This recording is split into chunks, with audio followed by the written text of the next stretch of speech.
Bonjour à tous, bienvenue sur la chaîne d'Astrologie Facile. Aujourd'hui, on va parler un petit peu des tendances de janvier 2024. On a beaucoup parlé de l'année, j'ai envoyé beaucoup de vidéos sur votre signe durant l'année.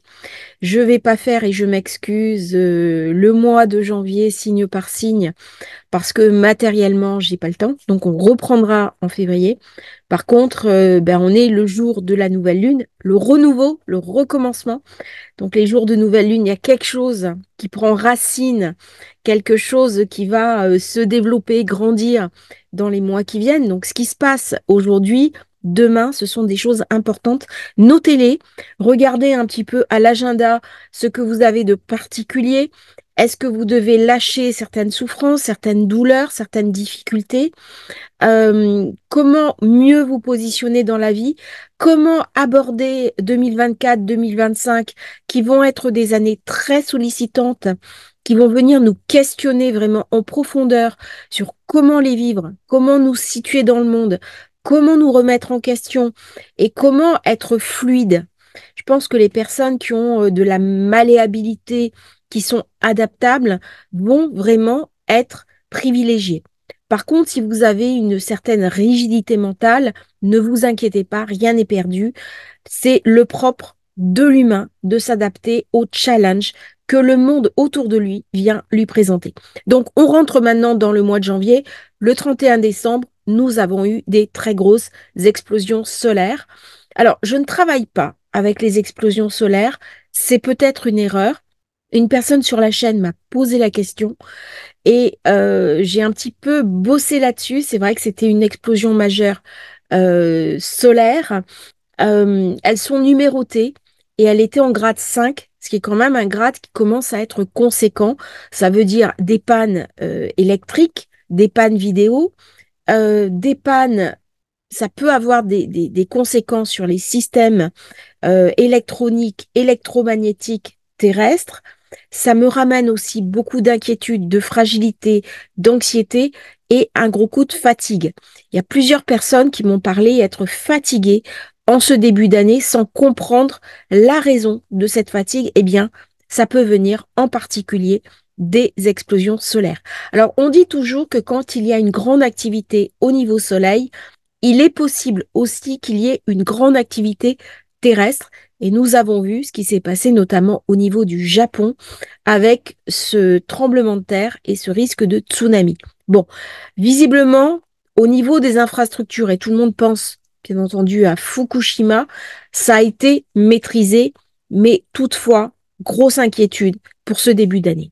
Alors, voilà la carte du Japon, ce qui s'est passé durant le tremblement de terre au Japon, durant ce 31, c'est dramatique, il y a eu plusieurs centaines de morts. C'est terrible. Par contre, c'est vrai que la centrale de Fukushima aurait pu être touchée. Donc, quelque part, même si l'événement est terrible, parce que quand il y a des morts, c'est toujours terrible, mais voilà, le problème nucléaire, j'avoue, est quelque chose qui m'inquiète toujours. C'est mon côté plutonien, c'est mon côté scorpion. Alors, j'ai pas grand-chose en Capricorne, j'ai la lune noire. Par contre, j'arrive à un carré avec Neptune. Alors ça, c'est la carte du Japon du 3 mai 47. Bon, il y a plusieurs cartes qui existent pour le Japon. Ça, c'est d'après l'ouvrage que j'utilise, qui est celui de Campion sur les cartes. Donc, il y a plusieurs cartes. Voilà. Celle-là, les deux autres cartes ne montrent pas vraiment ce qui a pu se passer au niveau du Capricorne. Alors, je vais utiliser une autre carte qui est beaucoup plus ancienne, qui est celle de la fondation vraiment du Japon. Parce que là, celle-là, bon, ok, il y a un carré Neptune. Il y a le nœud nord, le nœud sud qui va passer ici. Et donc, il va y avoir sûrement des modifications importantes au niveau du Japon, mais ça ne montre pas forcément le tsunami et ce séisme. On va regarder un petit peu dans une autre carte. Voilà. Alors, ça, c'est une autre carte. Pour le Japon, j'en ai trois en tout. J'ai le Japon ancien féodal. J'ai la défaite du Japon quand il y a eu des modifications politiques. Et j'ai la déclaration de paix qui est vraiment le Japon moderne tel qu'on connaît, qui était la troisième carte. Et en fait, les deux précédentes, on ne voit pas comment dirais-je, quelque chose qui explique ce tremblement de terre. Donc, n'hésitez pas, hein, vous prenez les cartes, vous comparez, vous regardez les événements. Quand il y a quelque chose de majeur, forcément, c'est marqué sur la carte. Donc, là, c'est le 28 avril 52, Tokyo, 13h30. Pareil, c'est Campion. Ascendant Vierge, donc un Japon besogneux qui travaille beaucoup, très attaché au travail, qui en a fait une de ses valeurs principales, avec Mercure euh, qui est en maison 8. Donc, il y a quelque chose, par contre, qui ne veut pas s'épanouir. Hein. On est occidental, mais en même temps, les valeurs occidentales, elles sont un peu différentes. Parce que, ok, je suis une démocratie, mais j'ai quand même une féodalité importante, traditionnelle, une famille royale. Et surtout, c'est la valeur du travail. Donc, on voit bien ce Saturne en maison 2 qui pose les choses, quelque chose de très marqué au niveau de la terre, au niveau des traditions, au niveau du passé, où on a le culte aussi du passé. Et puis, les enfants. Il va y avoir les enfants. La maison 5, c'est Saturne. Maison 5 en 2, donc la vraie valeur que sont les enfants, mais les enfants qui doivent obligatoirement réussir à l'école. Bon, on va dire que ça, cette carte, elle est assez parlante au niveau du Japon moderne. Alors, vous me direz, je fais une vidéo sur janvier et je me retrouve à faire la carte du Japon. Bon, mais en même temps, ça vous montre aussi comment on fonctionne sur l'astrologie. C'est pas inintéressant. Et on voit que là, j'ai une opposition Uranus-Soleil qui était là. Hein. Je regardais à combien il était pour le 31. Donc, Soleil Capricorne qui était à 9 degrés hein, au moment du 31, qui s'est retrouvé opposé à Uranus, donc quelque chose de soudain. On est dans les signes de terre euh, et carré à Saturne. Là, il s'est passé quelque chose. Hein. Sous couvert de, de tempêtes solaires, d'irruptions solaires intenses. Donc, ça amène toujours des phénomènes météorologiques imprévisibles. Alors, ce qui va être intéressant pour le Japon, c'est quand Pluton va passer hein, sur le nœud nord du Japon. Ça, c'est un autre débat. Alors, attention toutefois, hein, on est dans un principe de corrélation. Ça ne veut pas dire que ces éruptions solaires ont causé ce tremblement de terre ni ce risque de tsunami.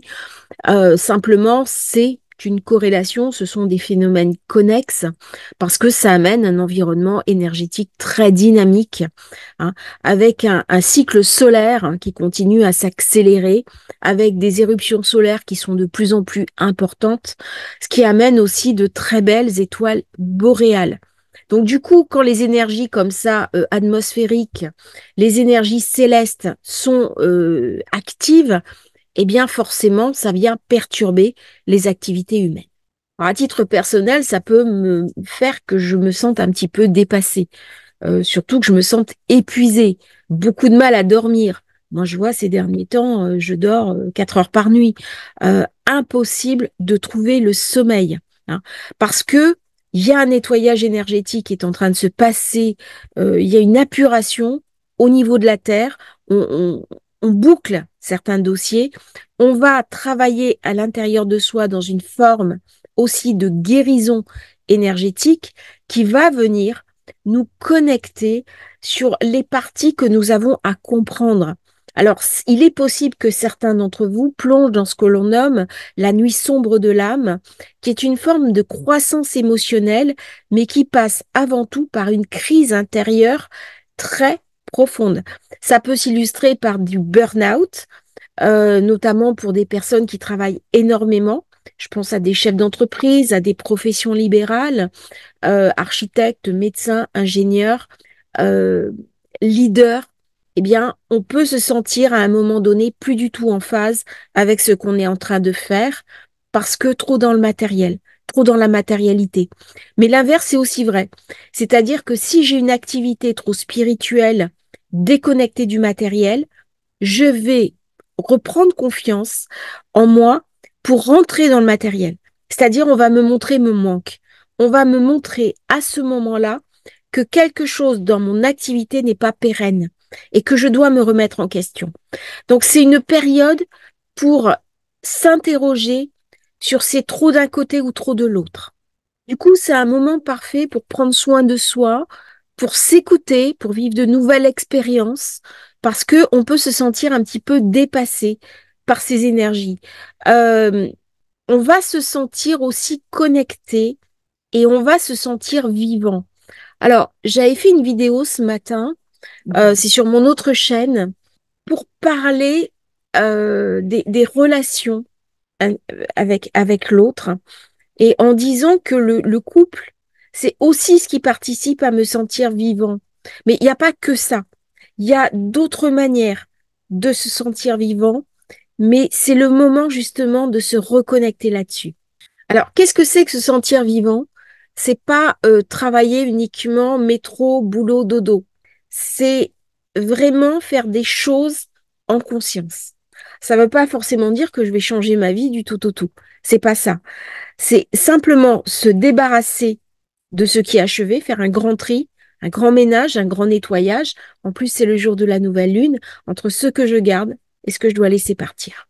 Donc, Mercure, qui était une planète rapide, qui vient augmenter les énergies, euh, il est resté stationnaire pendant presque 7 jours sur le 21, le 22 degrés du Sagittaire. J'avais mal formé la boucle. Alors, je me disais, c'est pas possible. J'ai noté 21, mais non, j'avais mal formé la boucle.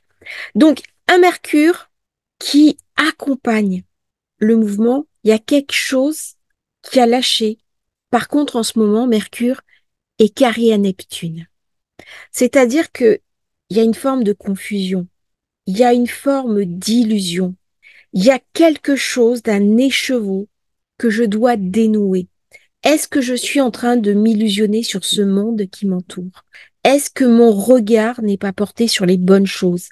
Qu'est-ce qui est vraiment important dans ma vie? Qu'est-ce qui est fondamental? Comment je peux toucher du doigt l'essentiel et l'essence même de ma vie? Parce que là, il y a quelque chose qui m'illusionne. Donc, ce n'est pas le moment, en ce début d'année, de prendre des décisions hâtives parce que je suis dans une certaine manière, dans une forme de confusion.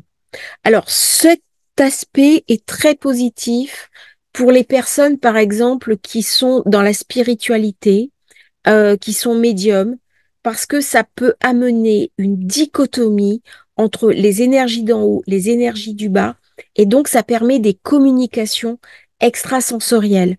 Ça peut permettre aussi à certains thérapeutes d'expérimenter des nouveaux domaines de compétences, d'avoir une nouvelle compréhension sur des problématiques profondes, notamment les chocs, les traumas, les difficultés à la personne.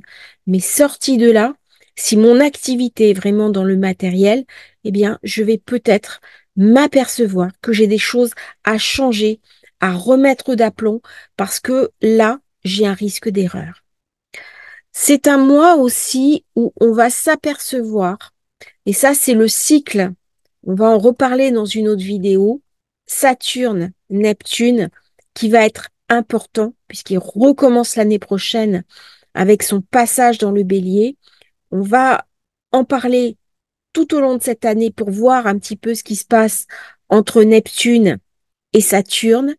Mais ça vient aussi me raconter que je vis dans une forme d'illusion, notamment au niveau des informations que je reçois, qui m'invente un monde très émotionnel, un monde qui est une certaine idée de l'information, mais qui n'est pas forcément la réalité, qui ne me dépeint pas exactement ce que je suis en train de vivre au niveau global.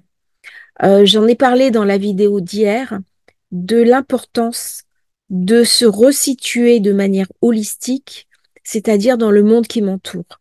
Et là, d'une certaine façon, je n'ai pas totalement la bonne information. Euh, la bonne stratégie à mettre en place avec ce genre d'aspect, eh bien, c'est de différer un petit peu le temps que ce carré cède pour faire des choses importantes. Alors, Mercure, il ramène beaucoup d'énergie. Mars est rentré en Capricorne. Mars, c'est ton exaltation, C'est un signe où il est bien dans le Capricorne. J'ai fait une vidéo d'ailleurs là-dessus. Ça vient me parler de responsabilité, ça vient me parler de qualification, ça vient me parler de mon côté adulte. Dans une société qui est très affectivisée, qui est très erratique, qui vit vraiment les choses de manière très émotionnelle, c'est important de garder la tête froide. On disait de raison garder, parce que à un moment donné, l'adulte, c'est celui qui va pouvoir gérer ses émotions afin de prendre la meilleure décision. Eh bien, ça, c'est l'alliance de Saturne avec Mars. Dans le Capricorne, c'est Saturne qui domine Mars. Et Mars, quand il est contrôlé, il va donner le meilleur de lui-même pour accomplir sa mission. C'est le soldat sur le terrain qui se met au service de son état-major. Si son état-major, c'est Saturne, eh bien, on vient me raconter construction professionnelle, réussite, projet, ambition, leadership, qu'est-ce que je veux faire?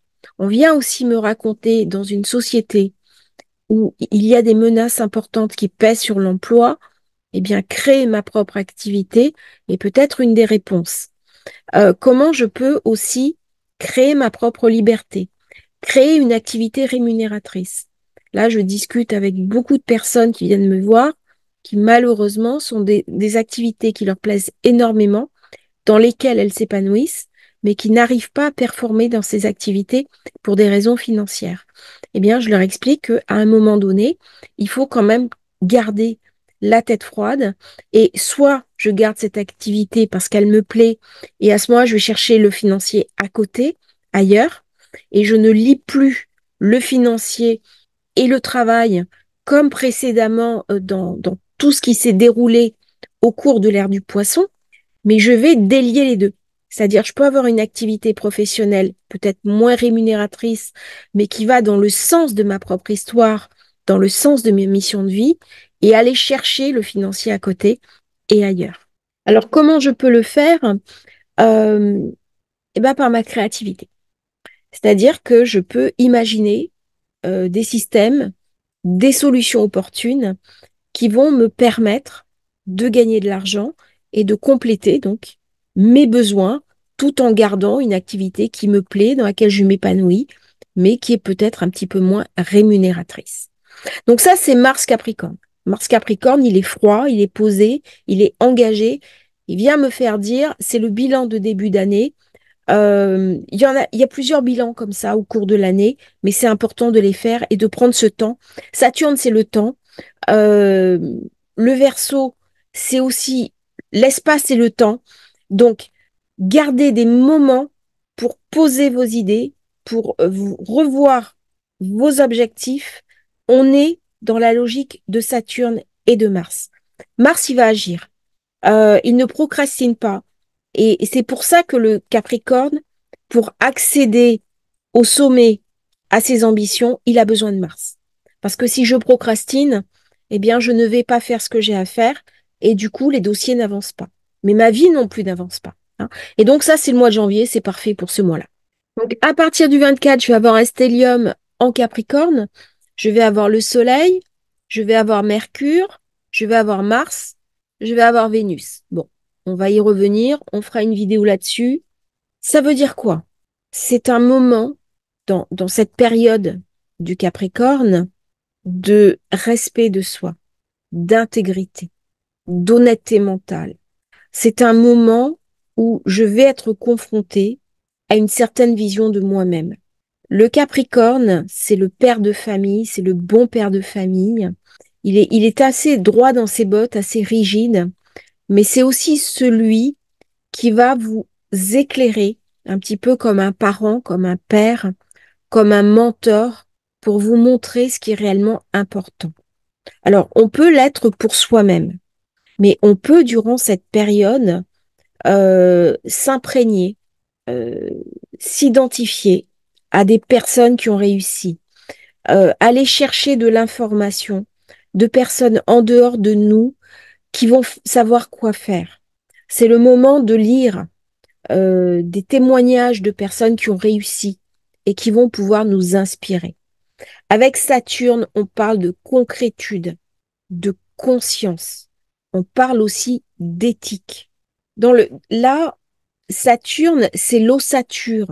Ce sont mes os, c'est ma structure même. C'est-à-dire que nous avons des sociétés où beaucoup de personnes sont perdues. Elles ont du mal à assumer les responsabilités.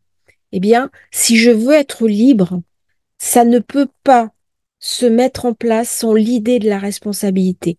C'est-à-dire que liberté va toujours avec responsabilité.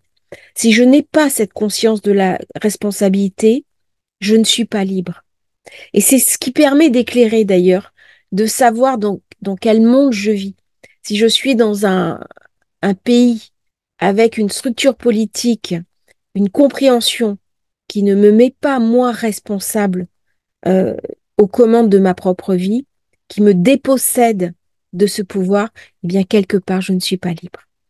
Et donc le Capricorne, il vient me parler avant de liberté, mais surtout de responsabilité. Il vient me parler aussi d'éthique, hein. Quel est mon regard? Par exemple, si des fois il arrive qu'il y ait des compromis, voire des compromissions. Ben ça, le Capricorne ne le supporte pas. Le Capricorne ne supporte pas le mensonge. Il ne supporte pas ce qui n'est pas authentique, ce qui n'est pas vrai. Et il va penser aussi pour l'avenir. C'est-à-dire ce qu'il met en place, c'est pour sur du long terme, hein. Dès que j'ai des structures Capricorne qui sont fortes, qui sont denses, eh bien là, on vient me parler d'engagement. On vient me parler de donner ma parole. Alors, ce stellium en Capricorne, il est complètement à l'opposé de cette société moderne où c'est tout maintenant, tout tout de suite et tout jetable. Là, on vient me parler euh, de tradition, on vient me parler de passé, on vient me parler aussi de conservatisme. Donc, il va y avoir une poussée, je pense, au niveau politique conservateur. On va parler des partis politiques qui sont conservateurs, plutôt républicains, euh, plutôt de l'ancien temps. On vient me parler aussi, alors l'inverse de ce que nous montrent les réseaux sociaux, c'est-à-dire les bonnes valeurs traditionnelles, le bon vieux temps, entre guillemets. Euh, Ça vient me parler aussi de durabilité. Alors ça, c'est une valeur intéressante. C'est-à-dire que durant cette période-là, on va sûrement avoir une prise de conscience sur l'importance de créer un monde qui soit durable. Parce que là, on est dans le jetable. C'est-à-dire, on est dans une consommation effrénée, avec beaucoup de déchets et beaucoup de pillage des ressources naturelles, y compris des choses dont nous n'aurons pas forcément besoin. Bien, le Capricorne, il vient raconter aussi la conservation, donc pas uniquement le côté conservateur politique, mais aussi la conservation de la vie. Hein, n'oublions pas qu'il y a le cancer en face. Le cancer, il donne la vie. Alors aujourd'hui, c'est le jour parfait hein, pour définir ses objectifs. Le Capricorne, il va trier ce qui est important, ce qui est subsidiaire. C'est aujourd'hui la première nouvelle lune de l'année. On a des énergies très puissantes. Pluton, Soleil, le 21. Eh bien, le Capricorne vient m'interroger sur ce qui est fondamental dans ma vie. Qu'est-ce que je dois garder? Qu'est-ce que je dois jeter? On m'invite à trier mes poubelles euh, dans ma profession, dans mon travail. Des fois, nous avons des personnes qui sont accrochées à nous et qui nous volent de l'énergie. Eh bien, c'est le moment pour qu'elles nous lâchent, qu'on se sépare. C'est le moment, non pas pour s'abandonner sur la route, mais pour dire non, ce n'est plus possible. Je ne peux pas consacrer autant de temps à cette relation. Alors, c'est souvent, le plus souvent, des relations soit de travail, soit amicales. Bon, au niveau affectif, il y a toujours un échange, hein, euh, qui, j'espère, pour vous est gratifiant. Mais si ce n'est pas le cas, c'est le moment aujourd'hui de faire le point. Alors, nous sommes véritablement dans les énergies hein, du nouveau départ, tout au long du mois de janvier. J'ai envie de dire jusqu'au Nouvel An chinois, qui aura lieu à peu près autour du 10 février 2024. Je vous ferai aussi une vidéo là-dessus parce qu'il y a un nouveau cycle qui est passionnant. Moi, je fais un petit peu d'astrologie chinoise de Basie. et ça m'intéresse énormément. On arrive à voir des choses qui sont absolument stupéfiantes. Et là aussi, on est sur le renouveau d'un cycle. Donc, il y a beaucoup d'énergie.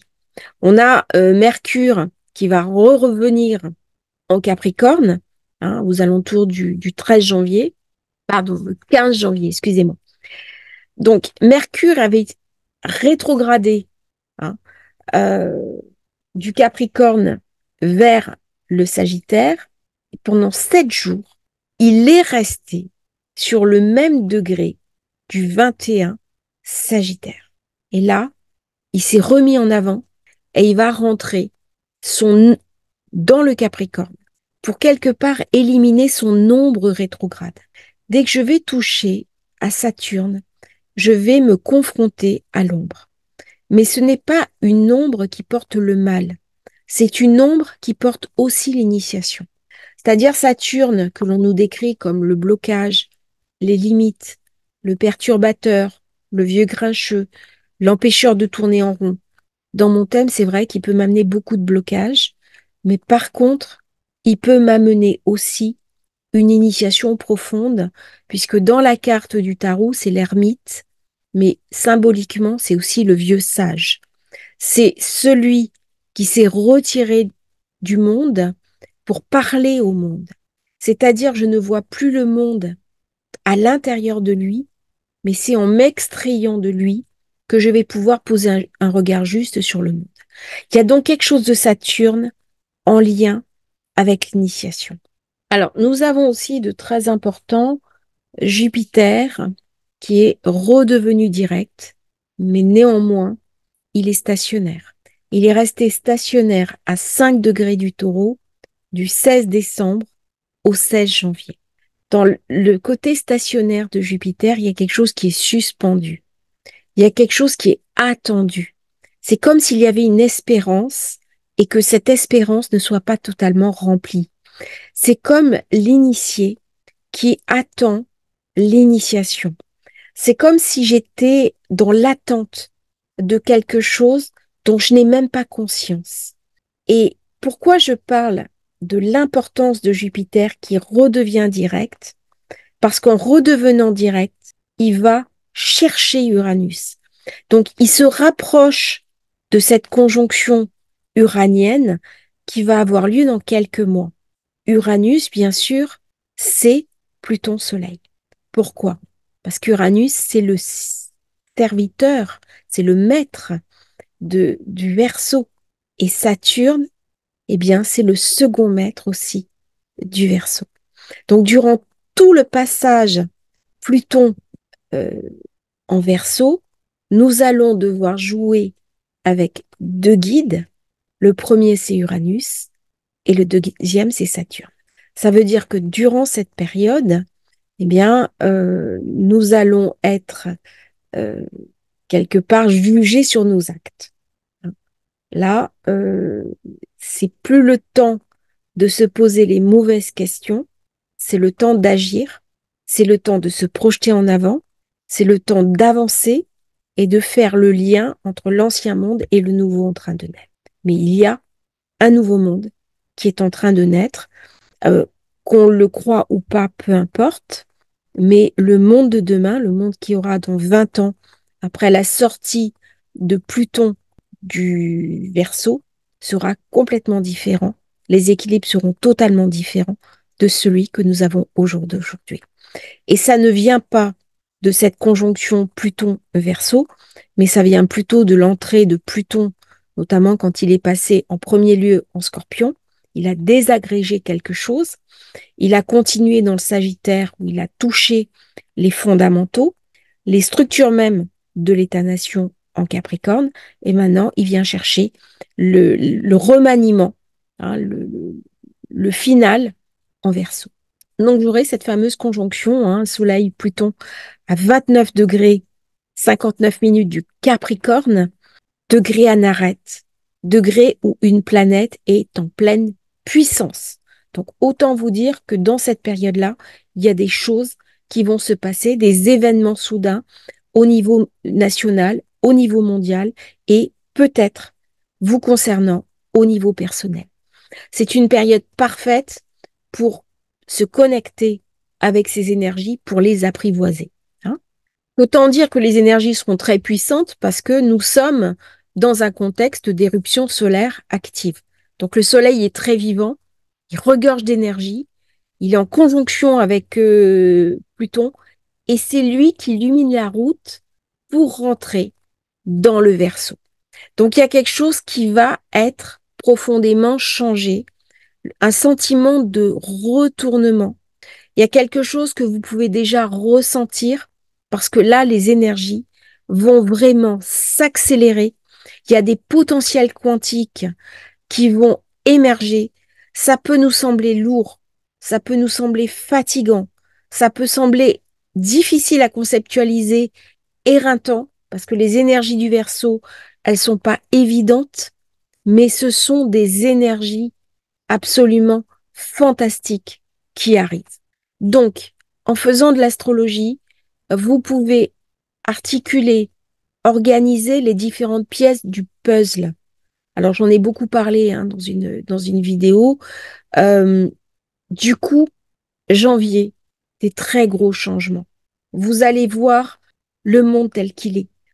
Il va y avoir une crise, notamment au niveau de la presse, au niveau du journalisme traditionnel. Il va y avoir une coupure parce que quelque chose doit être montré, quelque chose doit être révélé. Pluton, c'est aussi une certaine forme de corruption. Donc, s'il y a des manigances, s'il y a des corruptions, s'il y a des détournements d'argent, euh, du washing machine, ce qu'on appelle le washing machine, de la laundry, euh, c'est-à-dire des lessiveuses, eh bien, ça va venir être montré. Et je pense qu'il va y avoir quelques scandales politico-financiers qui vont sortir à la fin du mois. Hein. On est dans quelque chose qui est instable. Uranus en Verseau, il bouleverse les choses. Il les rend chaotiques. Il les rend perturbatrices. Hein. Uranus était aussi dans le Taureau pendant la Seconde Guerre mondiale. C'est des énergies très vivantes, alors que le monde était à ce moment-là totalement déstabilisé. Eh bien là, c'est le cas en ce moment. Nous avons un monde qui nous apparaît anxiogène. Nous n'avons plus de certitude. On se pose des questions sur la finance, sur l'inflation, sur les ressources agricoles. J'ai vu une vidéo des agriculteurs, par exemple, en Allemagne, qui font de grosses manifestations et personne n'en parle. On n'a pas l'information là-dessus et pourtant, ce mouvement est en train de prendre de l'ampleur. L'Allemagne, qui était l'économie leader, qui tirait toutes les autres économies de l'Europe, est en train de se disloquer. Il y a quelque chose qui se disloque et il y a quelque chose qui nous est montré. L'Italie, c'est dramatique. C'est-à-dire qu'on voit, il y a un vieillissement de la population qui est énorme et les jeunes quittent le pays. Hier, j'avais un chauffeur de taxi italien, on en a beaucoup parlé. Moi, je vais très souvent en Italie et on ne voit plus de poussettes dans la rue. Là, c'est stupéfiant. Et là, pendant cette période-là, euh, il y a une instabilité. Il y a une instabilité économique. Il y a une instabilité sur les marchés financiers, pardon. Ça va être volatile. Il va y avoir des hauts, des bas, des fluctuations. Euh, Soyez prudents durant la fin du mois de janvier parce que c'est faussement stabilisé. C'est pas fixe. Pluton, quand il est sur les premiers degrés d'un signe, il amène beaucoup d'instabilité, beaucoup d'incertitude, beaucoup de changements brusques. Donc tout peut arriver. Dès qu'il y a Pluton-Uranus, c'est une configuration très particulière. En plus, Uranus, il est au 19 degrés du Taureau. Hein. Depuis le 11 décembre, il y restera jusqu'au 13 mars. Euh, 19 degrés, il bouge pas. Il attend. Il attend quelque chose. Alors en général, quand la révolte attend quelque chose, c'est jamais très bon. Hein. C'est une fausse impression de calme. C'est ce qu'on appelle le calme avant la tempête. Et 19 degrés, c'est un degré mordant. C'est si on regarde les degrés sabiens, c'est un degré d'attaque. Donc je me renforce, je me prépare, mais il va y avoir une attaque à un moment donné quand ça va lâcher du côté d'Uranus. Donc il y a quelque chose qui se passe dans les coulisses. Il y a quelque chose qui peut être nié, qui peut être caché. C'est ce que je dis à nouvelle lune, il y a toujours quelque chose de nouveau qui se met en place, mais je n'ai pas tout de suite l'information. Hein. Donc il va y avoir pas mal de mouvements, de changements, des explosions, euh, des gens qui vont dire je veux plus ça dans ma vie, je veux changer. Il peut y avoir aussi des prises de conscience, notamment au niveau de la terre, qu'elle est vivante et que nous sommes invités à la protéger. Donc à partir de la deuxième quinzaine de janvier, hein, c'est très dynamique. Je vous invite vraiment à calmer votre anxiété, à vous ancrer, à être conscient vous allez fonctionner. Il peut y avoir beaucoup de fébrilité.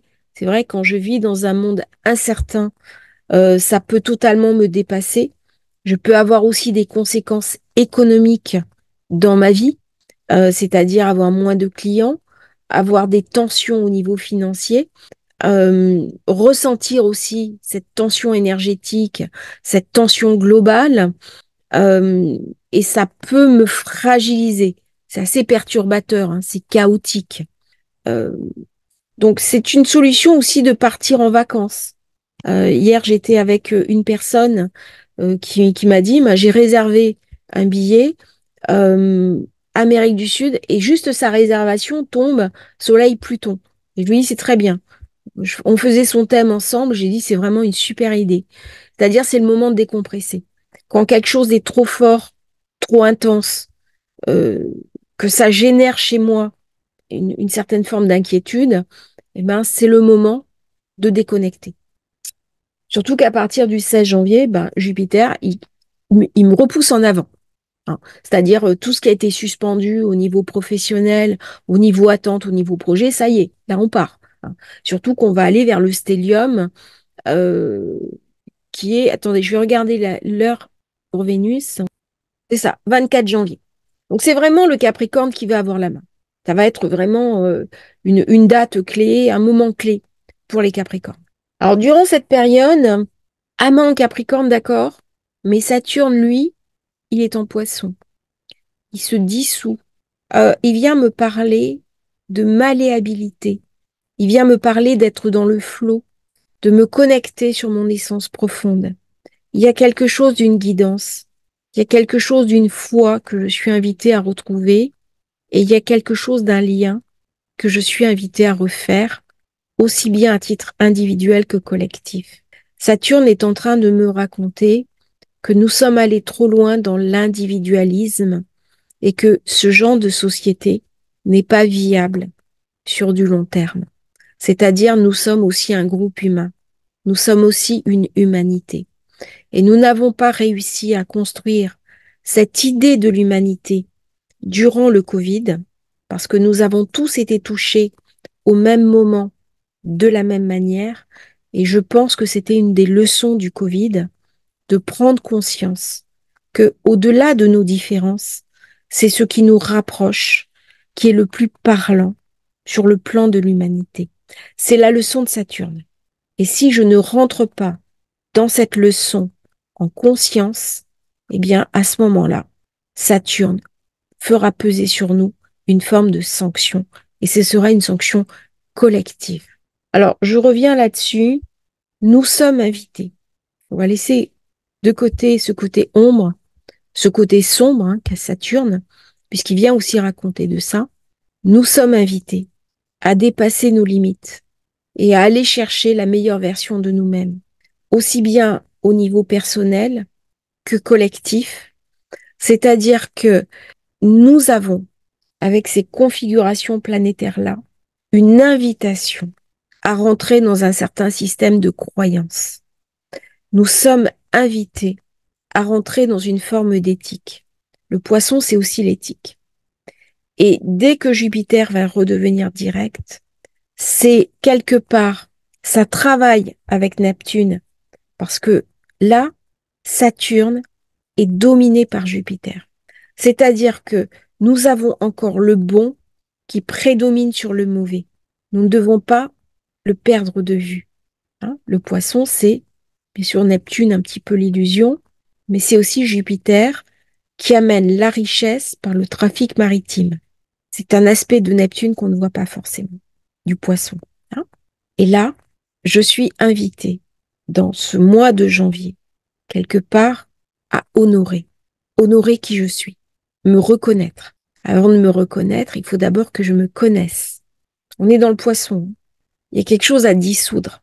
Ce que j'ai à dissoudre, ce sont mes fausses certitudes. C'est un faux regard que je pose sur moi. Mais c'est aussi tout ce que j'ai appris qui m'a minoré, qui m'a amoindri, qui ne m'a pas laissé la place de mon autonomie, qui ne m'a pas permis d'atteindre mes objectifs les plus élevés. Et en fait, si je rentre dans ma responsabilité et que je m'autorise, parce que là, Saturne, il vient me parler d'interdit et donc d'autorisation. Eh bien là, si je m'autorise à être ce que je suis, à me faire confiance, c'est pour ouvrir d'une part ma conscience, mais aussi ma vie et me donner les moyens. Si je souffre, par exemple, de culpabilité, si je souffre de ne pas me faire confiance, si je souffre de mes limites, eh bien, cette dissolution vient amoindrir tout ça.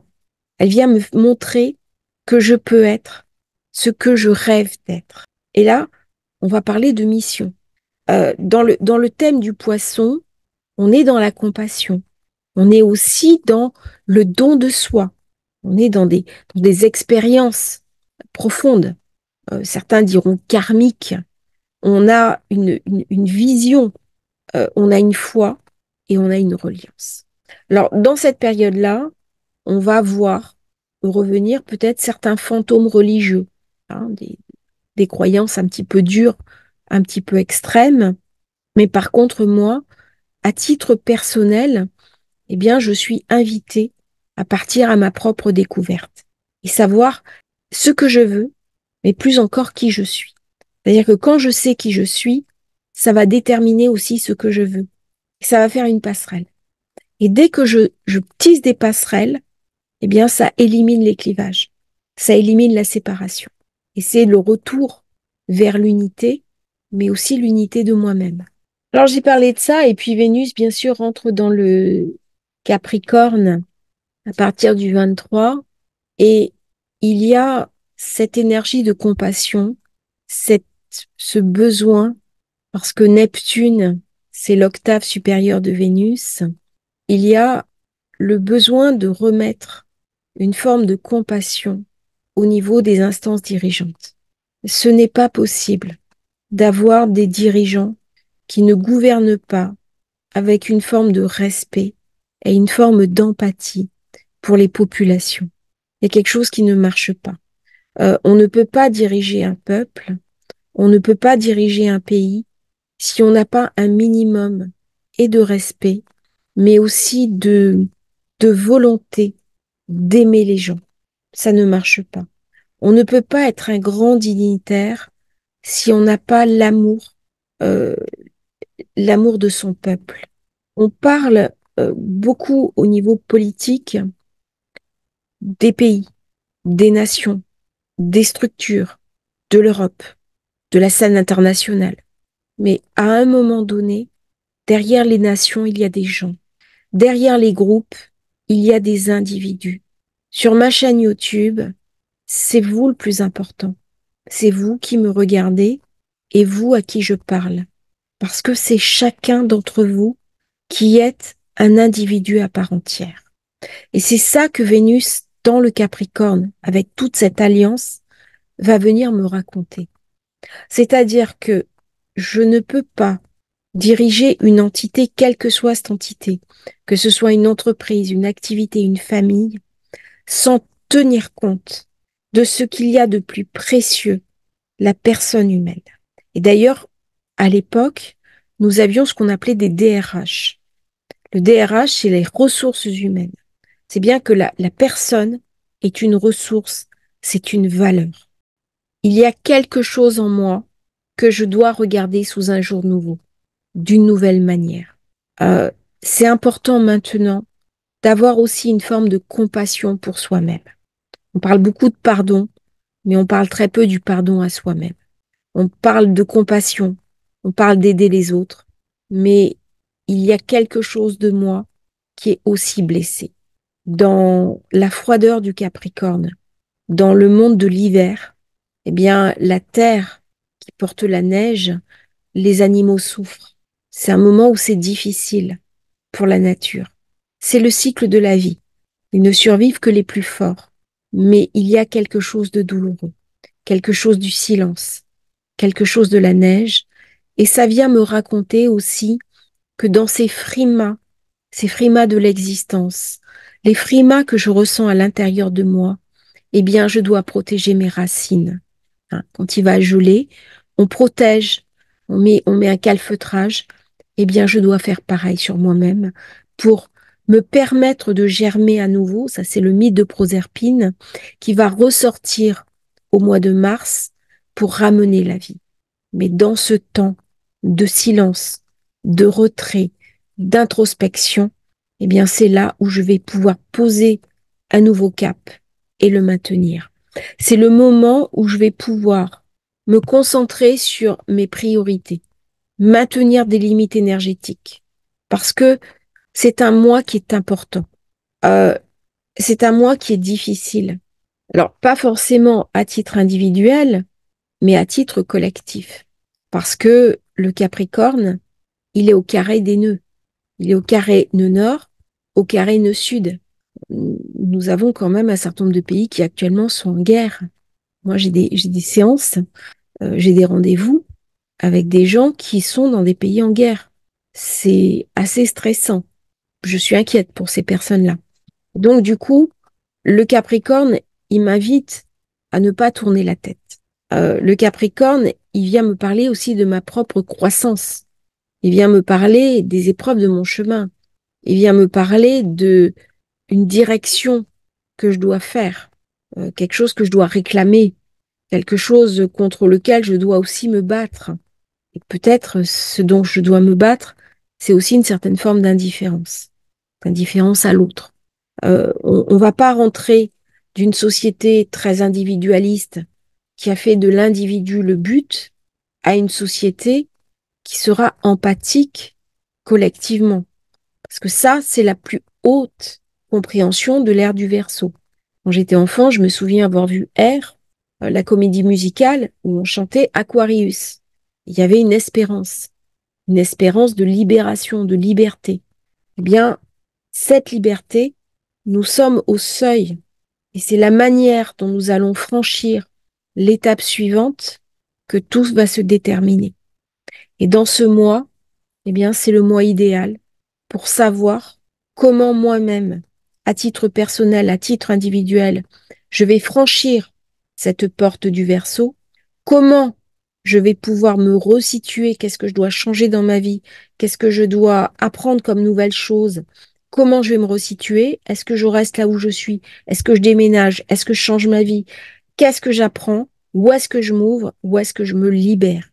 Le Verseau va marquer une grande libération. On va venir briser nos chaînes intérieures. Et dans ce mois de janvier, eh bien, c'est le moment idéal pour réfléchir et pour savoir exactement ce que nous voulons et quel sens nous voulons donner à notre vie. Je vous remercie d'avoir suivi cette vidéo. N'hésitez pas à liker, à vous abonner à la chaîne. Et si vous souhaitez commander votre thème de naissance, votre révolution solaire, eh bien, je vais vous mettre le lien dans la description. À bientôt pour un nouveau partage sur Astrologie Facile.